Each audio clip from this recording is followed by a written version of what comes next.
Hi friends, జై సుమేధ కిచెన్కి స్వాగతం. నేను ఈరోజు గుత్తి వంకాయ ఏ విధంగా ప్రిపేర్ చేయాలో చెప్తున్నాను. ముందుగా ప్రాసెస్లోకి వెళ్దామా. స్టవ్ ఆన్ చేసుకొని పాన్ కాస్త హీట్ అయిన తర్వాత స్టవ్ అనేది లో ఫ్లేమ్లో పెట్టుకొని 1 కప్పు పల్లీల్ని యాడ్ చేసుకొని ఫ్రై చేసుకోవాలి. పల్లీలు ఫ్రై అయిన తర్వాత ఒక ప్లేట్లోకి ట్రాన్స్ఫర్ చేసుకోవాలి. అదే ప్యాన్లో ఇప్పుడు 1/2 కప్పు నువ్వుల్ని యాడ్ చేసుకొని ఫ్రై చేసుకోవాలి. నువ్వులు కూడా బాగా ఫ్రై అయిన తర్వాత ఒక ప్లేట్లోకి మనం ట్రాన్స్ఫర్ చేసేసుకోవాలి. అదే ప్యాన్లో 1 టేబుల్ స్పూన్ జీలకర్రని కూడా మనం ఫ్రై చేసుకోవాలి. జీలకర్ర కాస్త ఫ్రై అయిన తర్వాత మనం ప్లేట్లోకి ట్రాన్స్ఫర్ చేసుకోవాలి. అదే ప్యాన్లో మనం 1/2 టేబుల్ స్పూన్ ఆయిల్ యాడ్ చేసుకొని 12 నుంచి 14 ఎండుమిర్చిని యాడ్ చేసుకోవాలి. మనం కారానికి సరిపడా యాడ్ చేసుకోండి. ఎండుమిర్చి బాగా ఫ్రై అయిన తర్వాత స్టవ్ ఆఫ్ చేసుకొని ఎండుమిర్చిని ప్లేట్లోకి మనం ట్రాన్స్ఫర్ చేసుకోవాలి. ఫ్రై చేసిన అన్నిటినీ కాస్త చల్లారిన తర్వాత ఇప్పుడు మిక్సీ జార్లోకి ట్రాన్స్ఫర్ చేసుకోవాలి. ట్రాన్స్ఫర్ చేసుకొని పౌడర్ లాగా చేసుకోవాలి. ఈ విధంగా ఫైన్గా మనం పౌడర్ లాగా చేసుకోవాలి. అలా పౌడర్ని ప్లేట్లోకి ట్రాన్స్ఫర్ చేసుకొని ఇందులో రుచికి సరిపడా సాల్ట్ని యాడ్ చేసుకోవాలి. ఇందులోని 1 టేబుల్ స్పూన్ ధనియా పౌడర్, 1/2 టేబుల్ స్పూన్ పసుపును కూడా యాడ్ చేసుకొని అందులోనే 1 టేబుల్ స్పూన్ జింజర్ గార్లిక్ పేస్ట్ని కూడా యాడ్ చేసుకోవాలి. యాడ్ చేసి ఫైన్గా మిక్స్ చేసుకోవాలి. ఈ విధంగా ఫైన్గా పౌడర్ లాగా మనం మిక్స్ చేసుకోవాలి. ఇలా కలిపిన పౌడర్ని చిన్న చిన్న బాల్స్ లాగా చేసుకోవాలి. మనం ఎన్ని వంకాయలు తీసుకుంటామో అన్ని బాల్స్ లాగా ప్రిపేర్ చేసుకోవాలి. మిగిలిన పొడిని అలాగే పక్కన పెట్టేసుకోండి. గుత్తి వంకాయకి ఫస్ట్ వంకాయలు మనం బాగా వాష్ చేసుకొని ఒకసారి చూసారా, ఇప్పుడు నేను చూపించిన విధంగా ఇలా కట్ చేసుకోవాలి వంకాయల్ని. అలా కట్ చేసిన వంకాయల్ని వాటర్లో యాడ్ చేసుకోవాలి. ఇలా అన్ని వంకాయల్ని కట్ చేసుకోవాలి. ఇలా కట్ చేసుకున్న వంకాయల్ని వాటర్లో యాడ్ చేయడం వల్ల కలర్ చేంజ్ అవ్వకుండా ఉంటుంది.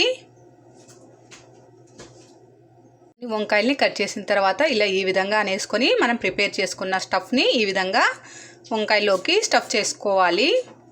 ఈ విధంగా పెట్టుకొని ఈ విధంగా ప్రెస్ చేయడం వల్ల వంకాయలో గ్రేవీ బయటకు రాకోకుండా బాగా ఉంటుంది. చూసారా, ఈ విధంగా స్టఫ్ చేసుకోవాలి.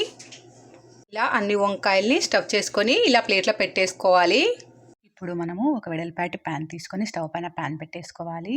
అందులో 3 టేబుల్ స్పూన్ల ఆయిల్ని యాడ్ చేసుకోవాలి. ఆయిల్ కాస్త హీట్ అయిన తర్వాత అందులో 1 టేబుల్ స్పూన్ జీలకర్ర ఆవాల్ని కూడా యాడ్ చేసుకోవాలి. జీలకర్ర ఆవాలు చిటపటలాడిన తర్వాత కాస్త కరివేపాకుని యాడ్ చేసుకోవాలి. కరివేపాకు కాస్త ఫ్రై అయిన తర్వాత 1 కప్పు ఆనియన్ను సన్నగా తరిగి యాడ్ చేసుకోవాలి. ఆనియన్ని బాగా ఫ్రై చేసుకోవాలి. ఆనియన్ కాస్త ఫ్రై అయిన తర్వాత మసాలా పెట్టిన వంకాయల్ని ఇందులో మనం యాడ్ చేసుకోవాలి.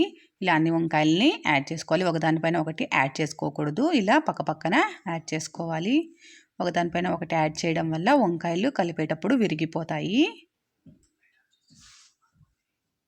వంకాయలన్నింటినీ యాడ్ చేసిన తర్వాత మనం మిగిలిన మసాలాని కూడా ఇందులో యాడ్ చేసుకోవాలి. అలా మిగిలిన మసాలాని యాడ్ చేసిన తర్వాత అందులో 1 కప్పు వాటర్ని కూడా యాడ్ చేసుకోవాలి. అలా యాడ్ చేసుకున్న తర్వాత దానిపైన క్యాప్ పెట్టేసుకొని ఒక 5 నిమిషాలు కుక్ చేసుకోవాలి. 5 నిమిషాల తర్వాత క్యాప్ ఓపెన్ చేసి చూడండి, వంకాయలు కాస్త ఫ్రై అయ్యాయి కదా. అందులో చింతపండు రసాన్ని యాడ్ చేసుకోవాలి. ముందుగా చింతపండు నానబెట్టి తొక్క తీసేసి ఆ గుజ్జును ఇందులో యాడ్ చేసుకోవాలి. యాడ్ చేసుకున్న తర్వాత ఇప్పుడు వంకాయల్ని ఒక సైడ్ ఉడికాయి కదా, రెండో సైడ్ టర్న్ చేసుకోవాలి. ఇలా అన్ని వంకాయల్ని తిప్పుకోవాలి. దాన్ని టర్న్ చేసుకున్న తర్వాత దానిపైన మళ్ళీ క్యాప్ పెట్టి ఒక 10 నిమిషాల పాటు ఉడికించుకోవాలి. 10 నిమిషాల తర్వాత క్యాప్ ఓపెన్ చేసి చూడండి, ఆయిల్ కూడా సపరేట్ అయిపోయింది, వంకాయ కూడా ఉడికింది. ఇలా ఉడికిన తర్వాత ఇప్పుడు స్టవ్ అనేది ఆఫ్ చేసుకోవాలి. స్టవ్ ఆఫ్ చేసుకొని సన్నగా తరిగిన కొత్తిమీరని ఇందులో యాడ్ చేసుకోవాలి. అంతేనండి, ఎంతో టేస్టీగా ఉండి గుత్తి వంకాయ రెడీ అయిపోయింది. ఎంతో టేస్టీగా ఉండే ఆంధ్ర స్టైల్ గుత్తి వంకాయని చాలా ఈజీగా మనం ఇంట్లోనే ప్రిపేర్ చేసుకోవచ్చు కదా.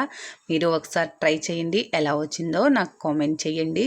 మీకు నచ్చితే లైక్ చేసి షేర్ చేయండి. నా ఛానల్ని సబ్స్క్రైబ్ చేయడం మాత్రం మర్చిపోకండి. Please subscribe my channel. Thank you.